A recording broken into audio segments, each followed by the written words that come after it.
ऑगस्टाक आमकां न चुकता ह्या फोंडें महालाक आमचे बाब देवेंद्र ढवळीकर यांच्या फॅमिलीच्या वतीनी जी हांगा पुजा सत्यनारायणाची पुजा करप जाता थंय येवपाक आमकां न चुकता आमंत्रण आसता आनी हांव सुद्दां गेली अनेक वर्सां तेन्ना ह्या न चुकता म्हणटा 15 तारखेक बाकीचे सगळे झेंडावंदन जालें फ्लॅग होस्टिंग जालें की बाकीच्या कार्यक्रमा भितर टायम काडून म्हणटा अशें आमी हांगा येतात.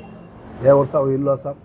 आयज हांव तांकां सगळ्यांक तेंचे शुभेच्छा येता, फॅमिलीक आख्ख्या शुभेच्छा येता. तेमी सत्यनारायण पुजा म्हणून लोक सगळेच आपल्या घरघरांत करतात, पूण बाब देवेंद्र ढवळीकर हे पुजा करता आसतना सगळे लोकांक सामावून घेतात, मुद्दम आपुलकीन आपुलबायेन म्हणटा अशें आमंत्रण दितात, घराडे येवन आमंत्रण दितात. म्हणजे सत्यनारायणाच्या पुजेचें आमंत्रण सुद्दां घराडे येवन इतली आपुलकी आपल्यापणान ते करतात आनी एक सुंदर रित्या सार्वजनीक रित्या आयज आख्खे गोंयचे प्रतिश्ठीत नागरीक आसा तांकां सगळ्यांक आमंत्रण आसता आनी एक बऱ्यापैकी ते मनांतल्यान म्हणटा अशें सत्यनारायण पुजा करतात. म्हणजे तांकां तेंच्या असंख्य फॅमिलीक हांव शुभेच्छा दिता. तेंच्या मनांतली मनोकामना देवानी पूर्ण करची अशें देवा कडेन मागता आनी सगळ्यांक आयच्या म्हणजे भारत स्वतंत्र दिनाच्या सगळ्यांक शुभेच्छा दिता.